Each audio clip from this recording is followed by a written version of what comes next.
இந்த ஹேர் டையை நான் அப்ளை பண்ணி ஒரு 1/2 மணி நேரத்தில் என்னுடைய முடி வந்து எந்த அளவுக்கு கலர் வந்து சேஞ்ச் ஆகிருக்கு அப்படின்ட்டு லைவாக ரிசல்ட்டும் உள்ளே இருக்குது. கண்டிப்பாக வீடியோவை ஸ்கிப் பண்ணாமல் பாருங்கள். ரொம்ப ரொம்ப சூப்பரான ஹேர் டை தான். நீங்கள் ஒரே ஒரு பொருளை மட்டும் இதில் ஆட் பண்ணி நீங்கள் இந்த ஹேர் டையை அப்ளை பண்ணி பாருங்கள், உங்களுக்கே தெரியும். இப்போ வாங்க நம்ம வீடியோக்குள்ளே போகலாம். நம்ம இந்த மாதிரி ஒரு சின்ன பவுல் ஒன்று எடுத்துக்கலாம். இப்போ இதில் வந்து நம்ம என்ன ஆட் பண்ண போகிறோம் அப்படின்னா, நான் சன்ரைஸில் வந்து ₹2 காஃபி தூள் பேக்கெட் வந்து 2 எடுத்துருக்கேன். இப்போ இது ரெண்டையுமே நம்ம கட் பண்ணி உள்ளே ஆட் பண்ணிக்கலாம்.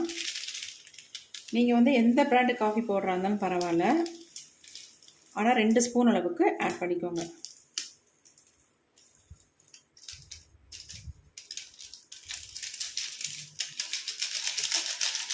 ஆட் பண்ணியாச்சு.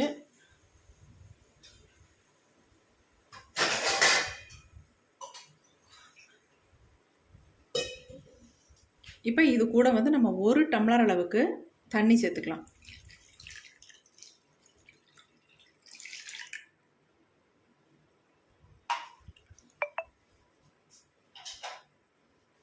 சேர்த்துட்டு நல்லா நம்ம கலந்து விட்டுடலாம். இந்த காஃபி பவுடர் கரையிறதுக்காக இதை வந்து நல்லா அப்படி கலந்து விட்டுடலாம். இப்போ நம்ம அடுத்து என்ன பண்ண போகிறோம் அப்படின்றத பார்க்கலாம். இப்போ நம்ம ஸ்டவ் ஆன் பண்ணிக்கலாம். இதில் வந்து ஒரு இரும்பு கடாயோடு நான் வச்சுக்கிறேன். அடுத்து வந்து நம்ம ரெடி பண்ணி வச்சுருக்க இந்த காஃபி தூள் டிகாஷனை ஆட் பண்ணிக்கலாம். நீங்கள் தாராளமாக டீ தூள் கூட ஆட் பண்ணிக்கலாம். ஆனால் டீ தூள் ஆட் பண்ணும்பொழுது நீங்கள் வந்து நல்ல சூடானதுக்கு அப்புறமேட்டு வடிகட்டிட்டு திரும்பவும் நீங்கள் பயன்படுத்திக்கோங்க. ஏன்னா அதில் வந்து அந்த டீ தூள் இருக்கும் இல்லையா, அதனால் சொல்கிறேன். திரியாக இருக்கும். நம்ம ஹேரில் அப்ளை பண்ணுறதுக்கு ஒரு ஸ்மூத்தான பேஸ்ட்டாக இருக்காது, அதனால தான் சொல்கிறேன். இப்போ நம்ம 1 டம்ளர் அளவுக்கு இதில் தண்ணி சேர்த்தோம். இந்த டிகாஷன் வந்து 1/2 டம்ளர் வர வரைக்கும் சுண்டணும். அது வரைக்கும் நல்லா இதை நம்ம சுண்ட வச்சு எடுத்துக்கலாம்.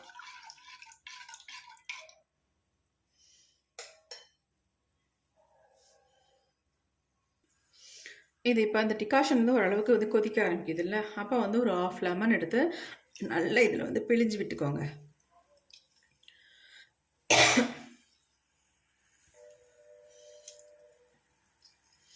½ லெமன் எடுத்துக்கோங்க. ½ லெமனையும் நல்லா இந்த மாதிரி ஃபுல்லாக பிழிஞ்சு விட்டுக்கோங்க.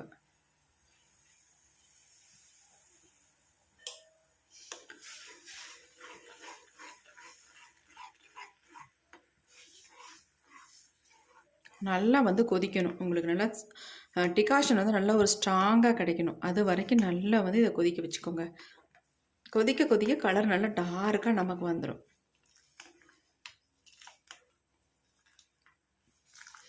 கண்டிப்பாக நீங்கள் லெமன் சாறை ஆட் பண்ணணும்.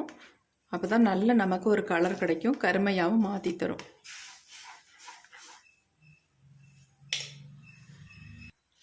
இப்போ பாருங்கள், இந்த அயன் கடாயில் வந்து இப்போ பாருங்கள், இந்த நல்லா கொதிக்க ஆரம்பிச்சிருச்சு. நம்ம அயன் கடாயில் இதை கொதிக்க வைக்கிறதுனால கலர் எந்த அளவுக்கு சேஞ்ச் ஆகிருக்கு பாருங்கள். செம்மையாக ஒரு நல்ல ஒரு டார்க் ப்ரௌன் கலருக்கு மாறி இருக்கு. அதனால தான் நான் அயன் கடாயில் உங்களை இந்த ஹேர் டையை ப்ரிப்பேர் பண்ண சொன்னது காரணமே. நல்லா நமக்கு ரிசல்ட் கொடுக்கும். இப்போ வந்து நல்லா சுண்டிருச்சு, ஒரு 1/2 டம்ளர் அளவுக்கு வந்துருச்சு. இப்போ இதில் வந்து ஒரு சில பொருட்களை நம்ம ஆட் பண்ணிக்கலாம். முக்கியமான ஒரு பொருளை ஆட் பண்ணி தான் நம்ம ஹேர்லேயே அப்ளை பண்ண போகிறோம். எக்ஸலண்ட்டான ரிசல்ட் கிடைக்கும். நீங்கள் வீடியோ வந்து ஸ்கிப் பண்ணிவிட்டு போயிடாதீங்க. கண்டிப்பாக வீடியோ வந்து ஃபுல்லாக பாருங்கள். நான் ஹேரில் அப்ளை பண்ணி கூட காட்ட போகிறேன். நல்ல ரிசல்ட் கிடைக்க போகுது. எப்படி நமக்கு ரிசல்ட்டும் கிடைக்கிது அப்படின்றதையும் பார்த்துடலாம். இப்போ ஃப்ளேமை வந்து நான் குறைச்சி வச்சுட்டேன்.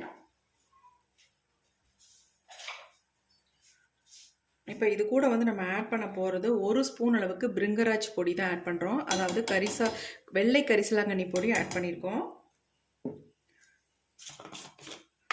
அடுத்து நம்ம இது கூட சேர்க்க போகிறது என்னென்னா நெல்லிக்காய் பவுடர். அதுவும் 1 ஸ்பூன். ஆம்லா பவுடர் வந்து 1 ஸ்பூன் அளவுக்கு ஆட் பண்ணிக்கிறோம்.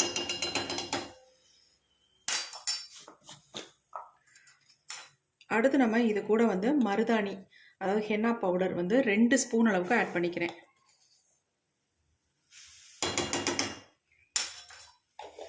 இப்போ இதில் வந்து 3 பவுடர் நம்ம ஆட் பண்ணியிருக்கோம்.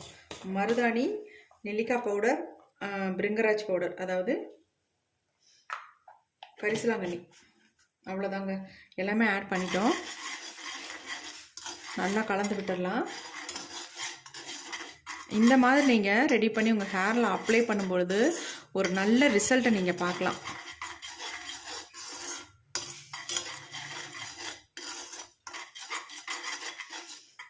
இப்போ இதில் வந்து இன்னொரு முக்கியமான ஒரு பொடியை வந்து நம்ம ஆட் பண்ண போகிறோம். அதை ஆட் பண்ணால் தான் நமக்கு வந்து நல்ல ஒரு கருமை நிறம் கிடைக்கும். நீங்கள் வந்து அவரி பொடியோ அப்படின்னு நினைக்கலாம். கண்டிப்பாக அவரி பொடி இல்லை.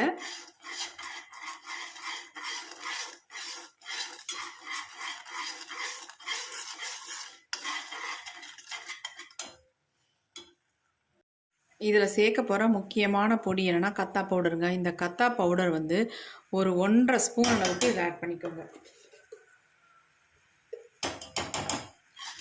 அவ்வளவுதாங்க. நம்ம இதில் வேறு எதுவுமே ஆட் பண்ணுறதில்ல. இந்த கத்தா பவுடர் நீங்கள் ஆட் பண்ணிங்கன்னா போதும், உங்கள் முடியெல்லாம் நல்லா வந்து கருமையாக மாற்றி கொடுத்துரும். இப்போ பாருங்கள், இதை வந்து நம்ம ப்ரிப்பேர் பண்ணிவிட்டு ஒரு 5 மணி நேரம் மட்டும் மூடி வச்சிடலாம். எந்த அளவுக்கு பிளாக்காக சேஞ்ச் ஆகுது, நம்ம வெள்ளை முடியில் எப்படியெல்லாம் பிடிக்குது அப்படின்னு மட்டும் பாருங்கள். செம்மையாக பிளாக்காக சேஞ்ச் ஆக்கிடுங்க. நிறைய பேர் கேட்குறீங்க இந்த கத்தா பவுடர்னால் என்னங்கக்கா அப்படின்ட்டு. இது ஒரு மரப்பட்டையிலேருந்து எடுக்கக்கூடிய ஒரு பொடி தான் இது. நம்ம முடியை நல்ல ஒரு கருமையாக்கி கொடுக்கக்கூடிய ஒரு பொடி. ரொம்ப திக்காக இருக்கிற மாதிரி இருந்தால் லைட்டாக மட்டும் கொஞ்சம் வாட்டர் ஆட் பண்ணி மிக்ஸ் பண்ணி விட்டுக்கோங்க. உங்கள் ஹேரில் அப்ளை பண்ணுற அளவுக்கு கன்சிஸ்டன்சி வர மாதிரி நீங்கள் ரெடி பண்ணிக்கலாம். ரொம்ப சூடுபடுத்தணும் அப்படின்றதெல்லாம் கிடையாது. அந்த கத்தா பவுடர் போட்ட உடனே லைட்டாக 2 கொதி வந்தோடனே நம்ம ஆஃப் பண்ணிடலாம். இப்போ நான் ஆஃப் பண்ணிட்டேன். ஏன்னா தண்ணி ஊற்றுனதுனால கொஞ்சமாக தண்ணி ஆட் பண்ணியிருக்கோம்ல, அதனால நான் கொஞ்சம் சூடுபடுத்தினேன், வேறு ஒன்றும் இல்லை. இப்போ பாருங்கள் கன்சிஸ்டன்சி எப்படி இருக்குது அப்படின்ட்டு. இப்போ இதை வந்து ஒரு 5 மணி நேரம் நம்ம ஒரு மூடி போட்டு மூடி வைக்க போகிறோம். அப்படியே இருக்கணும், நல்லா ஸ்ப்ரெட் பண்ணி விட்டுட்டு அப்படியே விட்டுறலாம்.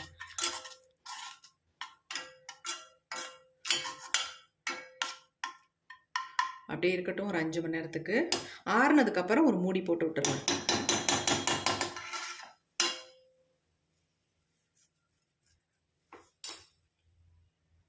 இப்போ நல்லாவே ஆறிடுச்சு. ஒரு மூடியை போட்டு நம்ம மூடி வச்சிடலாம். ஒரு 5 மணி நேரம் கழிச்சிட்டு நம்ம ஓப்பன் பண்ணி பார்க்கலாம். இப்போ நமக்கு 5 மணி நேரத்துக்கு மேலே ஆகிப்போச்சு. நம்ம ஓப்பன் பண்ணி பார்க்கலாம். நீங்கள் தாராளமாக ஓவர் நைட் கூட வச்சு இந்த ஹேர் டை யூஸ் பண்ணலாம், ஒரு பிரச்சனையும் இல்லைங்க. இப்போ ஓப்பன் பண்ணலாம். நீங்களாம் நினச்சே பார்க்க முடியாத அளவுக்கு ஒரு பிளாக் கலர் நமக்கு வந்திருக்கு பாருங்கள். இந்த கலர் வந்து நம்ம முடியில் சூப்பராக பிடிக்கும். இந்த கத்தா பவுடர் ஆட் பண்ணி இந்த ஹேர் டையை நீங்கள் அப்ளை பண்ணிவிட்டு வாங்க, உங்கள் டோட்டல் வெள்ளை முடியும் நல்ல ஒரு கருமையாக மாற்றி கொடுக்கும். அந்தளவுக்கு ஒரு சூப்பரான ரிசல்ட் கொடுக்கக்கூடிய ஹேர் டை தான் இது. பாருங்கள் எப்படி இருக்குது அப்படின்ட்டு. நல்ல மை மாதிரி இருக்குது பார்க்குறதுக்கு. இப்போ இந்த ஹேர் டையை நான் கொஞ்சமாக எடுத்து கையில் காட்டுறேன் பாருங்கள் எப்படி இருக்கு அப்படின்ட்டு. பாருங்கள் எப்படி இருக்குன்ட்டு.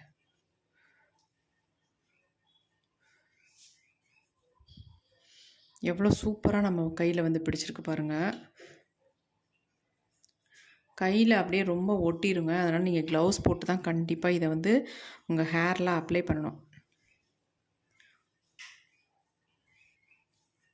கையில் அந்த அளவுக்கு கலர் வந்து பிடிக்கும். அதே மாதிரி நம்ம முடியிலையும் சூப்பராக பிடிச்சி வெள்ளை முடியெல்லாம் நல்லா வந்து மாற்றி கொடுக்கும். எப்படி இருக்குது பாருங்கள் ஹேர் டை. நிறைய பேர் என்ன கமெண்ட் பண்ணுறீங்க அப்படின்னா, நீங்கள் கையிலேயே காட்டுறீங்க, ஹேரில் அப்ளை பண்ணி காட்ட மாட்டேன்றீங்க அப்படின்னு சொல்கிறீங்க. அதனால் என்னுடைய ஹேரில் நான் இதை ஃபுல்லாக வந்து அப்ளை பண்ணி காட்டியிருக்கேன். அப்ளை பண்ணிவிட்டு அதுக்கப்புறமேட்டு வாஷ் பண்ணிவிட்டும் காட்டியிருக்கேன். எந்தளவுக்கு என்னுடைய ஒயிட் ஹேர்லாம் நல்லா சேஞ்ச் ஆகிருக்கு அப்படின்ட்டு. வீடியோ வந்து தொடர்ந்து நீங்கள் பார்த்தீங்கன்னா தான் இதை நான் எப்படி அப்ளை பண்ண போகிறேன் அப்படின்றது உங்களுக்கு புரியும். இப்போ என்னுடைய கையில் கொஞ்சோண்டு இதை வச்சு காட்டுறேன் பாருங்கள், எந்த அளவுக்கு பிளாக்காக இருக்குது அப்படின்ட்டு.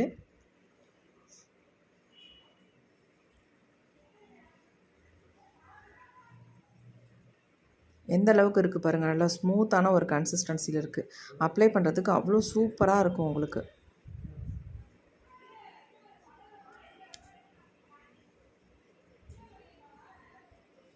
இதேமாரி நம்மளுடைய ஹேர்லேயும் ஃபுல்லாக நம்ம அப்ளை பண்ணி விட்டுடணும். அப்ளை பண்ணிவிட்டு நீங்கள் உடனே வாஷ் பண்ணாதீங்க. ஒரு 3 ஹார்ஸ் அப்படியே விட்டுருங்க, நல்லா ட்ரை ஆகட்டும். அதாவது நீங்கள் அப்ளை பண்ணுற ஹேர் டை வந்து வரன்னு காஞ்சி போகக்கூடாது. கொஞ்சமாவது ஈரப்பதத்தோடு இருந்தால் தான் உங்களுக்கு வந்து அது வந்து உங்கள் முடியில் பிடிக்கும். அதனால் நீங்கள் ஃபுல்லாக நல்லா அப்ளை பண்ணி விட்டுட்டு அதுக்கப்புறம் நீங்கள் என்ன பண்ணுறீங்கன்னா, ஒரு ரேப்பர் அல்லது ஒரு கவர் போட்டு ஃபுல்லாக கவர் பண்ணிடுங்க. அதுக்கப்புறமேட்டு நீங்கள் வந்து ஒரு 3 ஹார்ஸ்க்கு அப்புறமேட்டு ஹேர் வாஷ் பண்ணுங்கள். இப்போ வாங்க என்னுடைய ஹேரில் எப்படி அப்ளை பண்ணுறது அப்படின்னு தான் பார்க்க போகிறோம். நான் பவுலுக்கெல்லாம் மாற்றவே இல்லைங்க. அதே இரும்பு கடாயிலே இந்த ஹேர் டையை வச்சுருக்கேன். பாருங்கள் கன்சிஸ்டன்சி எப்படி இருக்குது அப்படின்ட்டு. நீங்கள் அப்ளை பண்ணுறதுக்கு இந்த மாதிரி ஒரு ப்ரஷ் ஒன்று கண்டிப்பாக யூஸ் பண்ணிக்கோங்க. நான் கையில் தொட்டதுக்கு என் கையெல்லாம் அப்படியே ஒரு மாதிரி பிளாக்காக சேஞ்ச் ஆகிடுச்சு. அது போகிறதுக்கு எப்படி 2-3 நாள் ஆகுங்க. அது வரைக்கும் என் கையிலேயே நல்லா பிடிச்சி தான் இருக்கும். இப்போ என்னுடைய ஹேரில் தான் அப்ளை பண்ண போகிறேன். ஃபஸ்ட் நான் உச்சியில் அப்ளை பண்ணிக்கிறேன். உச்சியில் பாருங்கள் நல்ல வெள்ளை முடி தெரியும் எனக்கு நல்லாவே. உள்பகுதியிலும் நிறைய இருக்கும். அப்ளை பண்ணுறதுக்கு முன்னாடி நம்ம ஆயிலெலாம் தலையில் இல்லாத ஹேராக இருக்கணும். அந்த மாதிரி முடியில் தான் நல்லா உங்களுக்கு பிடிக்கும். கொஞ்சம் கூட முடியில் வந்து ஆயில் பசை இருக்கக்கூடாது. அது இல்லாமல் ஒரு சிலருக்கு வந்து வேர்த்து ஈரமாக இருக்கும். அந்த மாதிரி எதுவுமே இருக்கக்கூடாது. நல்ல முடி வந்து நல்லா ட்ரையாக இருக்கணும். அது மட்டும் இல்லைங்க, இந்த ஹேர் ட்ரை வந்து உங்களுக்கு உடனே ரிசல்ட் கிடைக்கணும்னா நான் சொன்ன மெத்தடில் இதை வந்து ஹேரில் அப்ளை பண்ணிவிட்டு கவர் பண்ணி வச்சுருங்க. அப்படி வைக்கும் பொழுது உங்களுக்கு நல்ல ரிசல்ட் கிடைக்கும். நீங்கள் வந்து ஹேர் டை எந்த டையுமே யூஸ் பண்ணாதவங்களாக இருந்தால் உங்களுக்கு உடனே ரிசல்ட் கிடைக்கும். 100க்கு 100% கண்டிப்பாக கிடைக்கும். ஆல்ரெடி நீங்கள் வந்து கெமிக்கல் ஹேர் டை யூஸ் பண்ணிகிட்ருக்கீங்க அப்படின்னா உங்களுக்கு வந்து கொஞ்சம் லேட்டாக தான் ஆகும். ஆனால் உங்களுக்கு நல்ல ரிசல்ட் கிடைக்கும், கண்டிப்பாக கிடைக்கும். நல்ல இந்த மாதிரி திக்காக அப்ளை பண்ணி விடுங்க. எங்கெங்கெல்லாம் உங்களுக்கு வெள்ளை முடி இருக்கோ அந்த இடத்துல நல்லாவே அப்ளை பண்ணி விட்டுருங்க. பாருங்கள் எனக்கு எங்கெங்கெல்லாம் நிறைய முன்னாடி பகுதியில் நிறைய இருக்கும். அங்கெல்லாம் நல்லா நான் அப்ளை பண்ணி விட்டுட்டேன். நீங்கள் நினைக்கலாம் கெமிக்கல் ஹேர் டை மாதிரி நம்ம முடி வந்து உடனே கருமையாக மாற மாட்டேனுது அப்படின்ட்டு. கண்டிப்பாக மாறாதுங்க. நீங்கள் வந்து ஒரு 2-3 தடவை நீங்கள் ஆல்ரெடி வந்து கெமிக்கல் ஹேர் டை அப்ளை பண்ணிட்டு இருக்கிறவங்களா இருந்தால் கொஞ்சம் லேட்டாக தான் உங்கள் முடி பிளாக்காக சேஞ்ச் ஆகும். நீங்கள் எதுவுமே அப்ளை பண்ணாதவங்களாக இருந்தால் உங்கள் முடி உடனே நல்லா வந்து கருமையாக மாறும். அவ்வளோ சூப்பராக ரிசல்ட்டும் கொடுக்கும். இப்போ நான் ஃபுல்லாகவே அப்ளை பண்ணி விட்டுட்டேன். அப்படியே ஒரு 3 ஹார்ஸ் விட போகிறேன். நீங்கள் என்ன பண்ணுங்கள், இதுக்கு மேலே ஒரு கவர் போட்டு மூடி வச்சுருங்க. அதுக்கப்புறமேட்டு வாஷ் பண்ணுங்கள். இப்போ பாருங்கள் என் கை எந்த அளவுக்கு பிளாக்காக சேஞ்ச் ஆகிருக்கு அப்படின்ட்டு. வாஷ் பண்ணிட்டு வந்துட்டு காட்டுறேன் உங்கள்கிட்ட. ஹேர் வாஷ் பண்ணிட்டேன். ஹேர் பாருங்கள் எப்படி இருக்குது, நல்லா பிளாக்காக சேஞ்ச் ஆகிருக்கு. நீங்கள்லாம் ஒயிட் ஹேரே தெரியல, நல்லா பிளாக் ஆகிடுச்சு பாருங்கள். சூப்பராக ரிசல்ட் இருக்குது.